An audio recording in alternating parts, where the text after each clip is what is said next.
whakarongo ki te tangi a te korimako. Kōrero flowing out the hook of force. Kaupapa relevant, kaupapa out of bounds, kaupapa exigent, kaupapa paramount.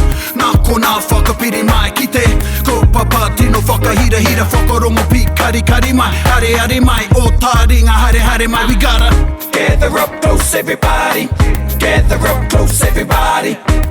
Kani move that body. Kani move that body. Pua I te whitu, pua I te waru, a rehua, ko rehua whakaruhi tangata, ko rehua pona nui, nui pai naina, nui puku.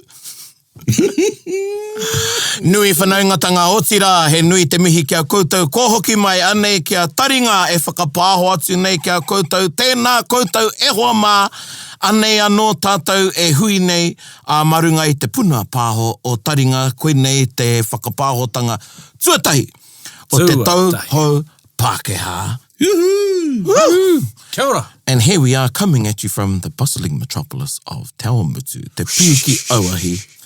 And another little, or a big place, I should say, tokoroa, tēnā koe Jared, anei mao ko te puaheiri e mi nei. Kia ora. Ai, tēnā koutou, tēnā kōru, o tira tēnā tātou I tēnei tauhou Pākehā.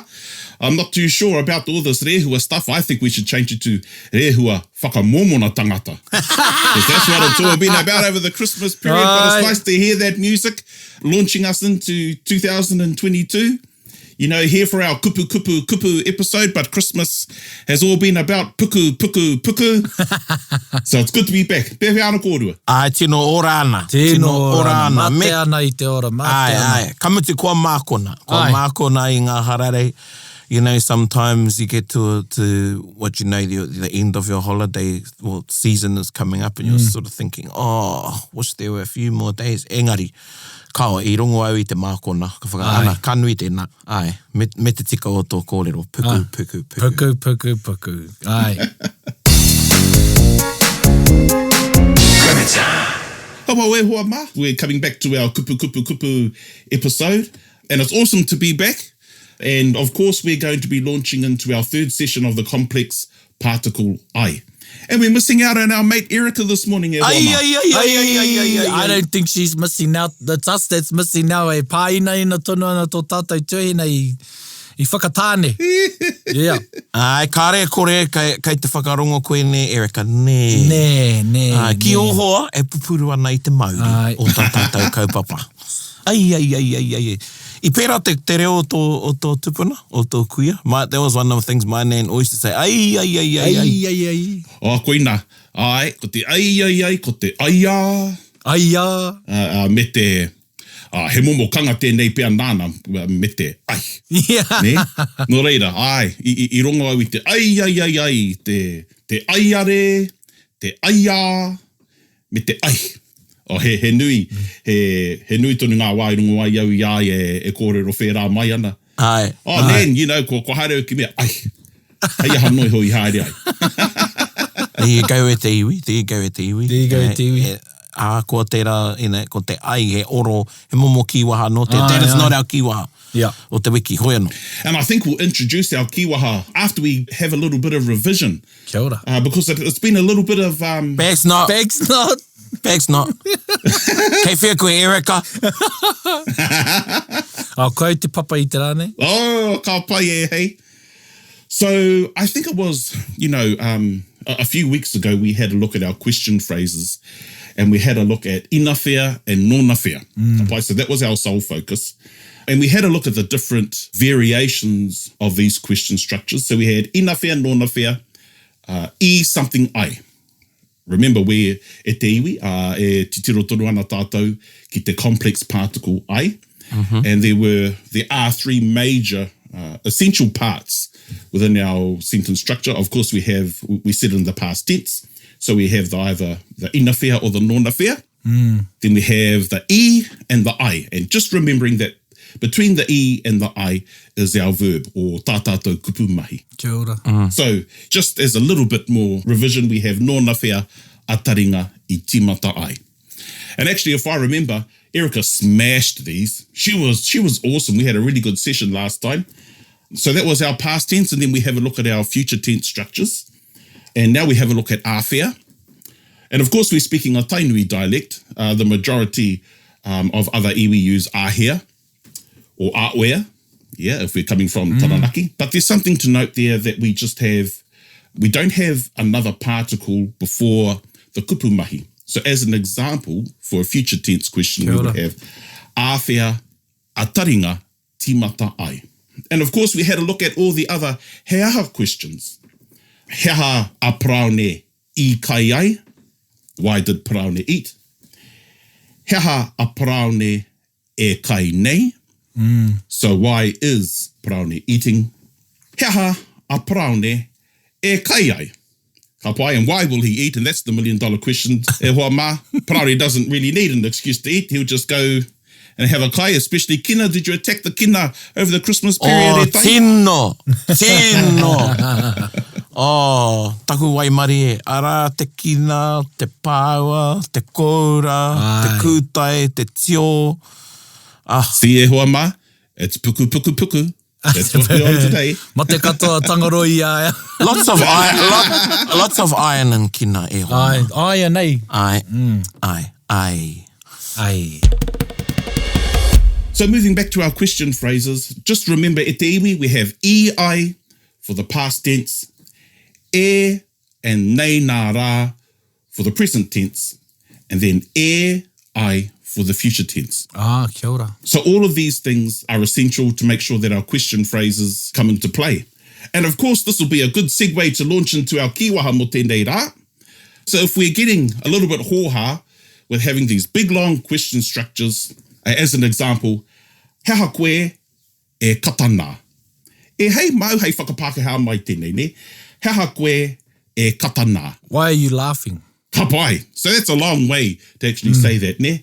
Our kiwaha for today can be a shortened form of this question phrase, and it can be manipulated a couple of ways. So we could say, he aha te kata, or he aha tō kata. He aha tō kata, he aha te kata. Kia ora. And it's used as a kiwaha to ask those questions. And in fact, this type of structure is used in the Cook Islands. Growing up in Tokoroa, the 16th island of the Cook Islands, I used to sit down and listen to the old Cook Island people talk, and that's how they would phrase their questions. So it was actually quite interesting to know that we have almost the exact same phrase.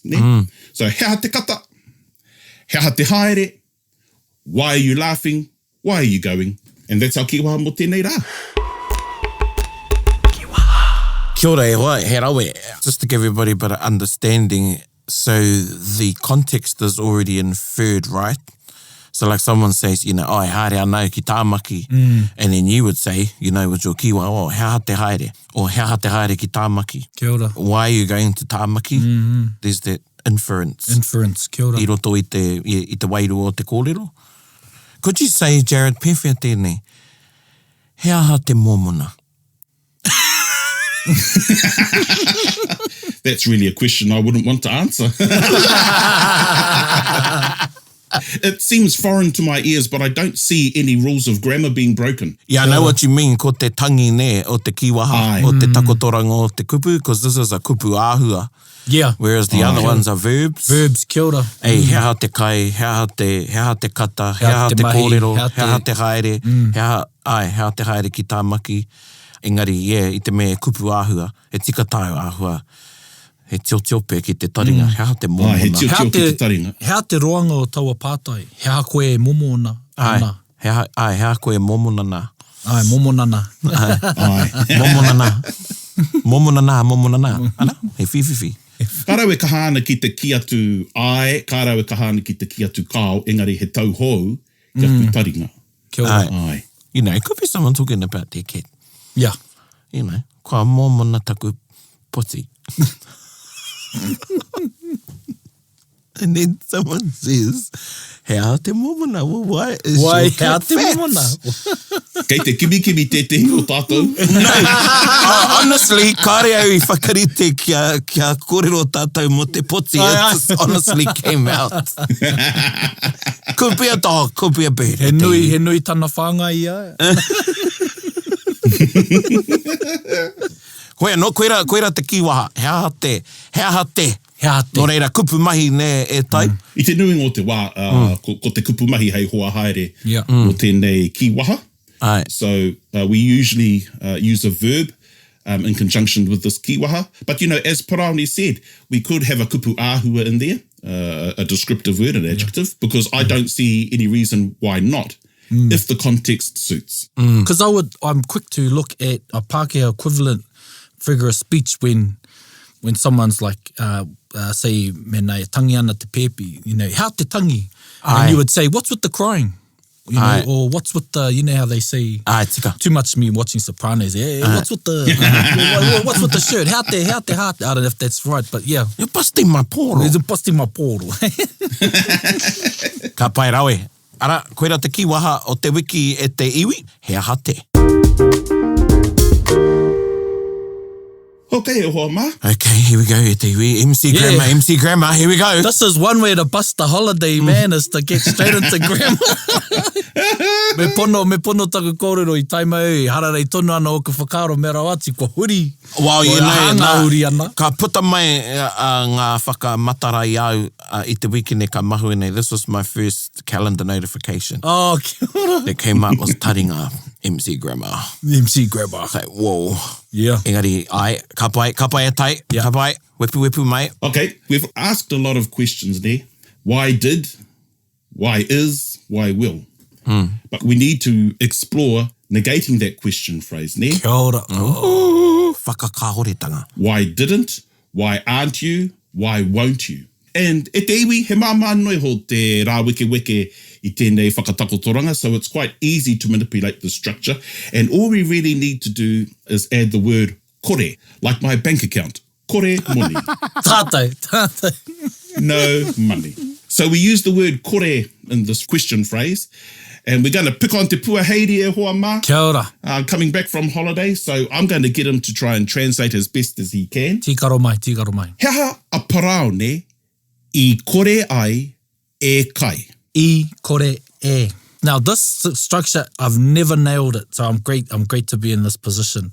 And because e and the e always get me in terms of reference to time, which is confusing. So, how korero mai anō? He aha a Paraone I kore ai e kai. Why didn't Paraone eat? Ka pai. Ka pai. Tēnā koe hei.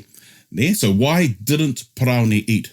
And e te iwi, if you're feeling a little bit like te puaheiri and you've heard a e and you've heard a e in this question phrase, perhaps this is a time when we can explain further Kia ora. the structure of the sentence. Kia ora. So once again, our question structure starts with he aha, the beginning of our why. So he aha a Paraone. Paraone is the subject of our sentence.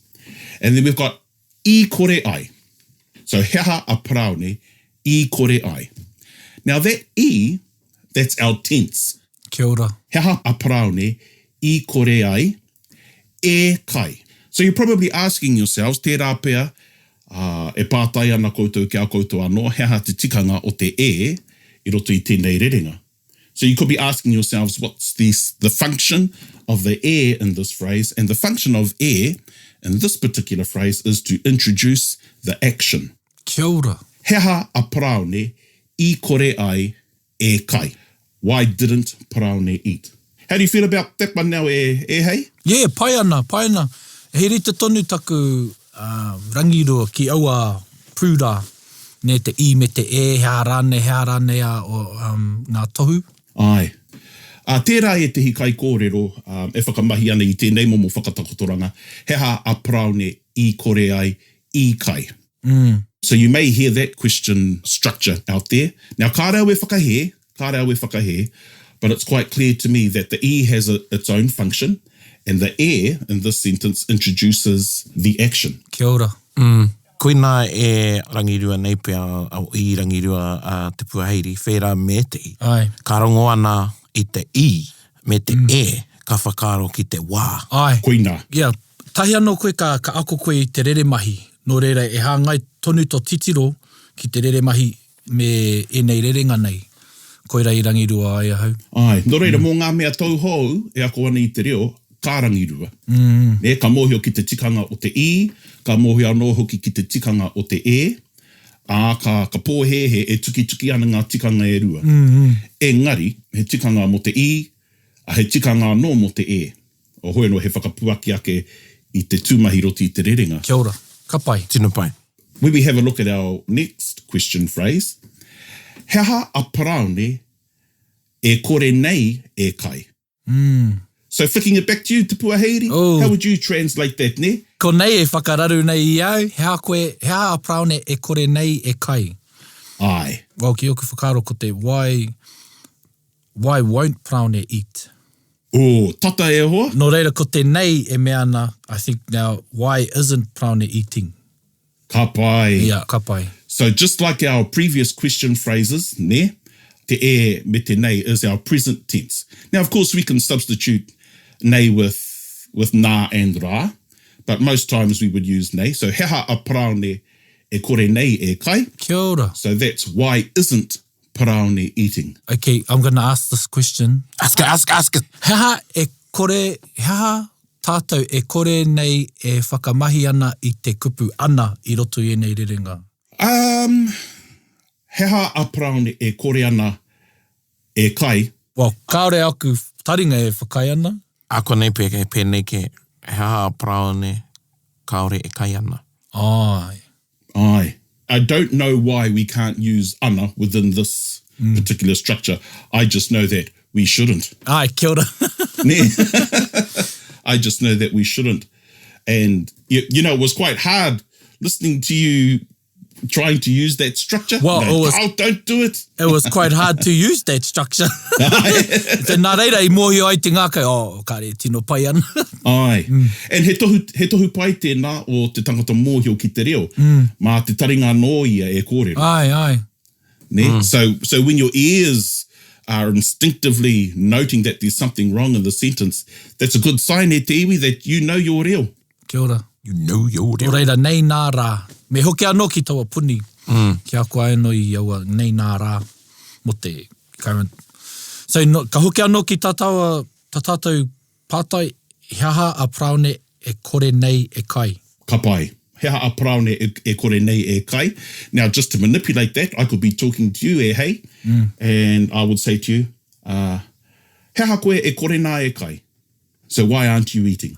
Kia ora.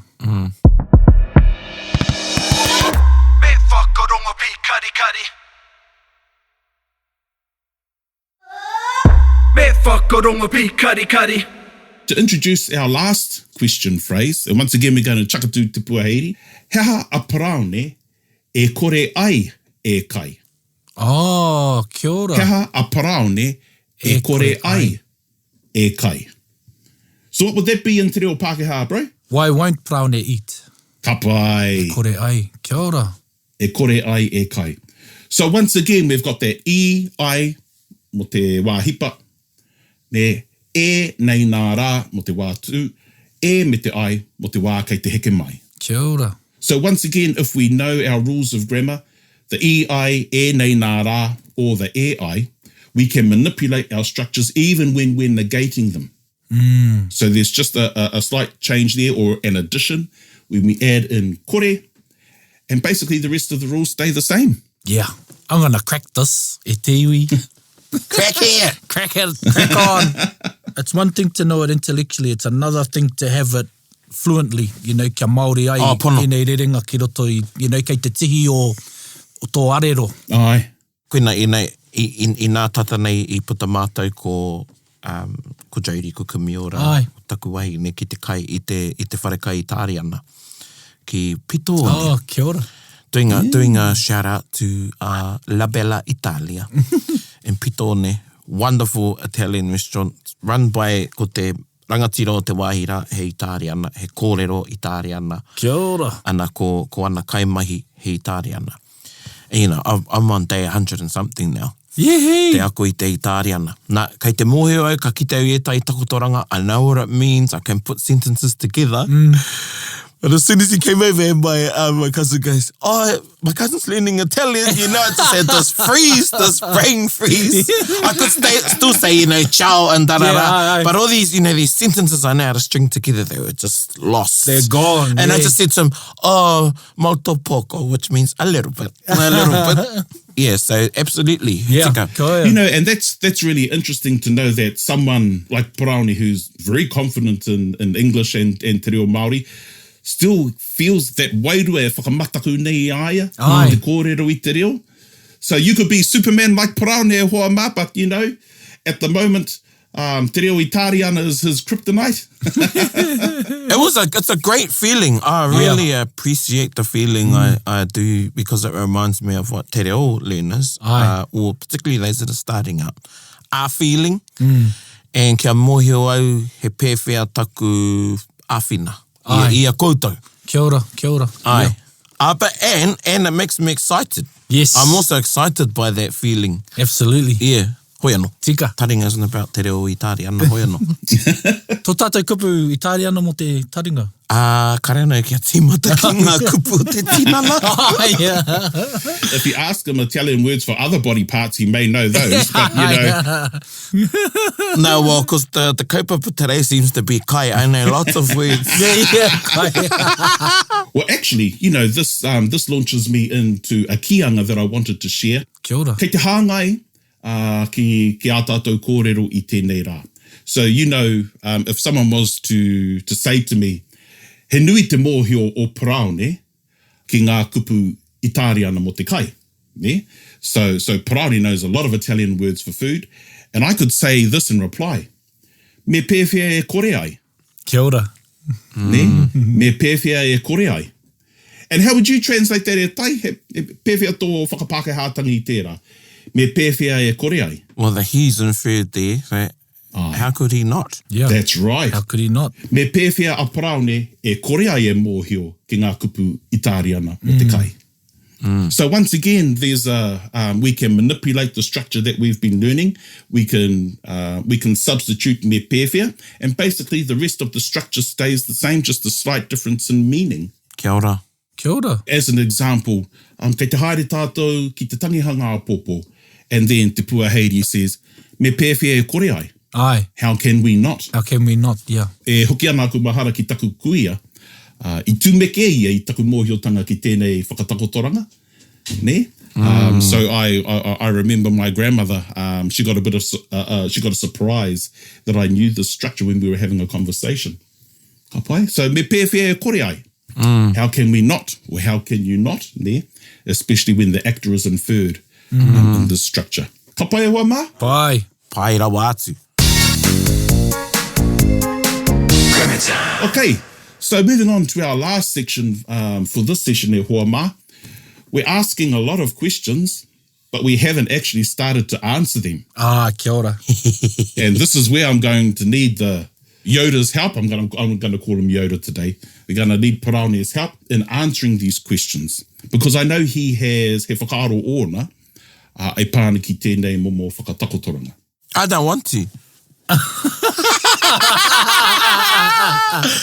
Ko mitu te hararei e hoa. Tika, kare te reo e hararei. Yeah. Hare te reo e hara. Hoki mai ki te huri. So if I was to pick on Paraone and I would say to him, he ha koe e kaina e tai? How would you answer that? He ha koe e kaina e tai? Me ko hau ka ki no au he hia kai nōku. Ka pai. He hia kai nōku. E pua, he hara te tikanga o tērā, te whakapākehātanga o tērā rerenga. He hia kai nōku. Because I'm hungry. Ka pai. It is due to my hunger. Because I'm hungry. Aye. Due to my hunger. Aye. And so the he something nōku or he something nō, he something no tātou, that's more like a because.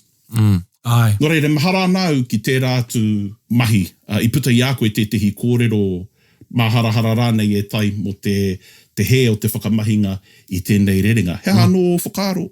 Ai, e toko maha te hunga e pōhehe ana ko te he nōku, heri te ki te I'm, yeah. Ai, kare he because I roto. I pērā hoki oku whakaaro, Ka hinga ke au I te ture o te nōku me te o e meana, yeah, it's I'm or a quality of mine.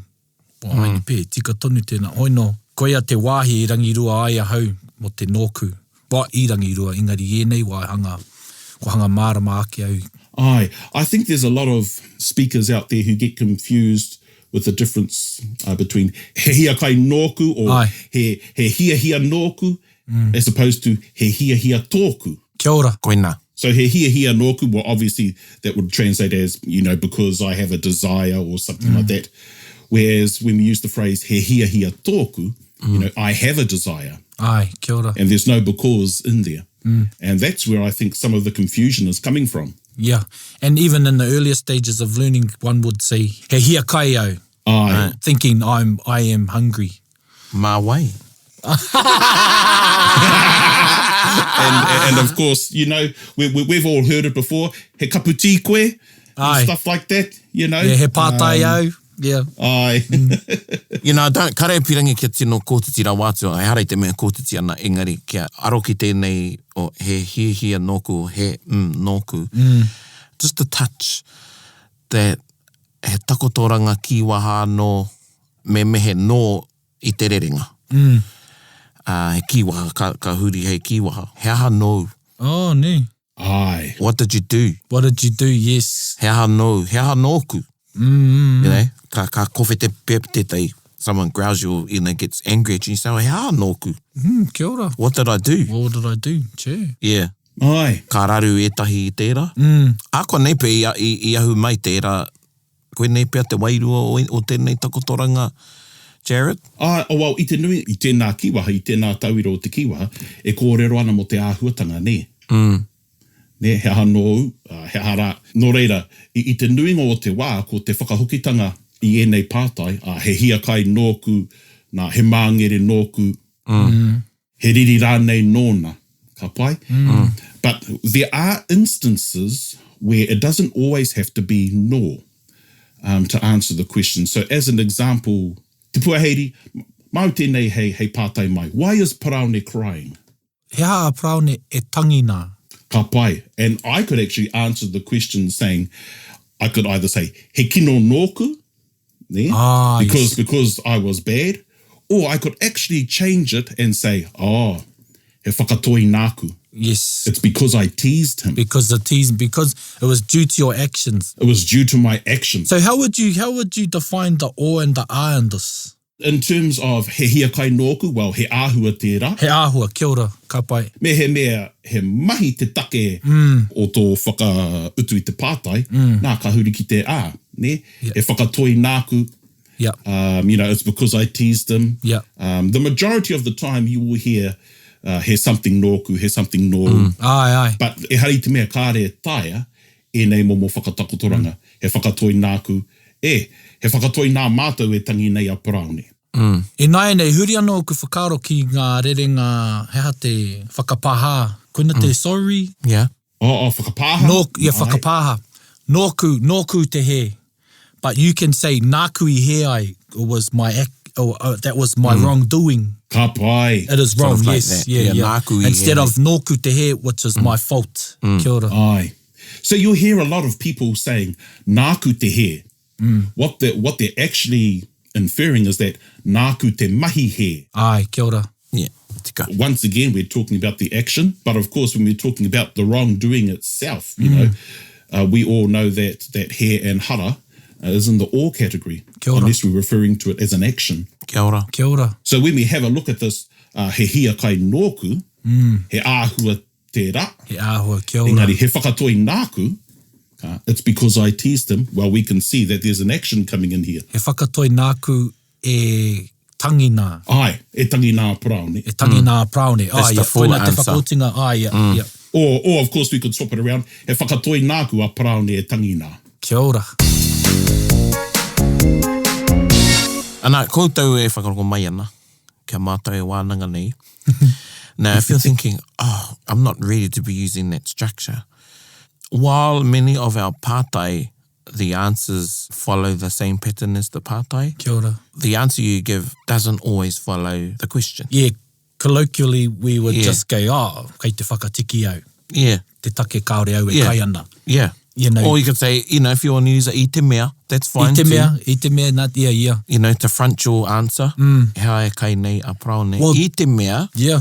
Well, that was my karo, so I wouldn't have to try and use I kore ai e kore nei. Oh, right. I would say, hea te take kare koe e haere ana ki reira. Ai. That was my karo, but I'm determined to use these to have them ingrained. Anei te pātai kia koe MC Grammar. Anei te tehi pātai e rongo anau i ngā kurereo I whea hoki rānei. People ask the difference because they've learned hea I ai and then they've also learned nā te aha I ai. And they want to know, well, what's the difference between, you know, nā te aha I pērā e, he aha I pērā e. Hea te rerenga ketanga o eira takotoranga e rua. Well, I suppose I roto I te reo Pākehā, why and what was the reason? Kia ora. Kia ora. Kia ora. Why, he aha, and nā te aha, what was the reason, what was the rationale? Mehe mea ka kōrero tātou mo te rerekētanga. I te nuinga o te wā, ko taua tikanga anō, ne? E rua. Kia ora. Engari, he paku rerekētanga, ne? Say you're a lawyer and you're in court and you're asking a direct question and it would differ, by the way. What made you go there? Ka tika nā. What was it that made you go there as opposed to why did you go there? It's Nice. sort of like it brings out a different answer. There's a focus point. That's exactly it. Dropped a little pounamu there. Yeah. I like it. I like that. That was a good analogy. And just to finish off our session e taima, and really to add in our kore again in answering a question. As an example, te puaheiri, if you can ask the question again, why isn't paraone eating? Hea a praone e kore nei e kai. Ka pai, heha a paraone e kore nei e kai. He pukutenga nōna, e kore nei a paraone e kai. Me? So it's because he's being a glutton, perhaps not the best word to use, but following Christmas, we were all a little bit of a glutton over Christmas. Past tense, e te whānau. Past tense. And indulgent. Wā hipa. Indulgent. Hea tā tātou kupu mo puku tene. Tenga. Pukutenga. Tenga. And you don't hear very many people use the word pukutenga, but they talk around about your Adam's apple area. Ai. Pukutenga is when you eat so much. Yes, it's like pukukai. Yeah. Pukutenga is when you eat so much, the food is all the way up to All the your way up Adam's there, apple. ko ki rawa, yeah. Yeah. Sure. Ko tēnei wāhi o tō korokoro ko te tenga, Kia ora. ko te tangata pukutenga, ka kai, kia tae rāno te kai ki tēnei wāhi. Oh, ko te tere te tenga. Ai. Yeah. Ko te pukutenga he kupu anō mo te glutton. Ka pai, kia hoki anō ki te whakautuna? Ai. He pukutenga nōna, e kore nei a paraone e kai. Nōna e kore nei, kia ora. E mehe ko te wā hipa, he aha a praone I kore ai e kai. I kore ai e kai. Ai. He pukutenga nōna, he pukutenga nō praone I kore ai ia e kai. Kore ai ia e kai. Sure. Oh, ka pai. Oh, Sure, man, we're Marika. getting really complex now. Now look what you've done, paraone. Goodness Kua gracious. kumo preke haere. Oh, well, e taima, that's probably our session for today. Engari e te iwi ko te whakarongo maina. Just remember, I ai mo te past tense, e nei nā rā for the present tense, and e me te ai for the future tense. And of course, when we want to negate the structure, we just chuck in the kore there. Just chuck it in. Just chuck it in. Just chuck it in. Just chuck it in. That sounds like when you ask your name for the magic recipe. Just chuck it in. Like, I need quantification eh? Well, I know, you know, koutou ngai taringa, we have a plethora of listeners. There are those that listen casually. There are those of you that listen religiously, to the point that you actually turn this into a lesson, and I know you will go away and Kia do ora. some notes and maybe listen to the episode a few times and then make some notes up. And I found on my language journey that this is the best practice. Yeah. So, you know, I go through I'm using Duolingo, by the way, and some YouTube videos and things, but I still need to take notes. Kia ora. And go back over those notes. you know, how serious are you? Because while we've provided the whakatokotoranga I roto i te hōtaka nei, if you really want to get it, you need to do a bit of mahi kāinga with the episode. So we encourage you to do so. Yeah. Now I'm making one of these my critical tasks of listening to this ep when it comes out and the next one and the one previously. Yeah. It's only just to be comfortable. Ana. Because like how you said, you get a bit of stress happens, and then, you know, kangaro tō reo aha. Ana. Yeah. Ka pai. Rawe atu e tai. MC Grammar, that's why you get that MC name. Grammar. MC Grammar. Hoi no e te iwi, ka nui tēnā mō tēnei wā, kia huri ake tātou ki te waiata o te wiki, nā tēnei pēne o mūrawa atu. Anei te pēne o Aotearoa, they paved the way, you may know the waiata, maranga ake, ai. Nā rata wano, tēnei waiata, kōrero Māori. Nō reira, whakarongo mai, blast from the past.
It's got that 80s feel. 80s feel, man. Blast from the past. Yeah. Aotearoa, the band Aotearoa paved the way. Yeah, I Māori want reggae band. to thank the record company for allowing us to use this compilation, because if you've just been reactivated in terms of te reo, it shows how far away there were people doing it, you know, trying to put te reo Māori into mainstream and music especially, with the likes of Judge Joe Williams, mo taku ware. Yeah, Nahiwe Apanui. Yeah, it'll be a great Taringa episode actually. Actually, yes. Some of the old Māori musos on. Hoeno. Koera te weha tō wiki e te whānau. MC Grammar, do you have a kupu whakamutinga as we're signing off? E hoa? Oh, well, e hoa ma. Tēnā koutou I pōwhiri mai anō I au. I tā kōrua mō kai. Kia pai tā tātou kōrero tahi I tēnei rā. It was awesome to be back. Bust out of our holiday zone. And e te iwi, what a good way to start off your taringa year. Having a look at some question structures and really bringing our complex particle I to a close. Kia ora. Join us for our next Kupu Kupu episode, where we're going to be having a look at postposed particles. Woo! No reire te iwi, tēnei rā, MC Grammar, e mihi atu nei tēnā koutou, kia ora tātou. E tai? I just want to say, it's a bit Harry Potterish, but you just learn a little spell and he's going to teach us how to like make it bigger and manipulate it with other spells to create these big-ass dragons. Ka pai. No, e mihi ana, kia koe e hoa, e tai, koutou hoki ko hoki mai nei ki te whakarongo mai ki tēnei taonga o tātou. No reire, e mihi ana. Tika, e tautoko katoa ana I ngā mihi, me ngā mihi whakahoki kia koe tai, kua rangatira tātou kaupapa I a koe. Ka rawe tēnei noho tahi a tātou, ka tika whakahihiri anō I a tātou muri ngā harare, ka mahu e nei. Ai. Anei te tai pātai kia koutou e te iwi, hei pātai anō mā koutou, kia koutou anō. He aha koutou e aroha nei ki te reo Māori. He aha koutou e aroha nei ki te reo Māori. Apai. Ka waiho tērā pātai kia koutou, hei whakautu mā koutou, I roto I te wānei. Hoi no, e mihi atu ana tēnā koutou katoa, huri huri, kia ora tātou. Hei kona mai rā. Bit whakarongo pi kari kari. Gather up close everybody buddy. Taringa. Yeah, tahuri mai ki yo. Whakarongo ki te tangi a te kori mako. Korero flowing out the hook of force. Kaupapa relevant, kaupapa out of bounds. Kaupapa exigent, kaupapa paramount. Nā kona whakapiri mai ki te kaupapa tino whakahira hira. Whakarongo pi kari kari mai. Hare hare mai, o Taringa hare hare mai. We gotta gather up close everybody. Gather up close everybody. Kani move that body. Kani move that body. Taringa, he mea tuku nā te wānanga o Aotearoa, nā te māngai pāho me irirangi te motu I tautoko. To listen to more episodes, search for us on your podcast app and subscribe, or follow us on Instagram and Facebook. Taringa, whakarongo mai.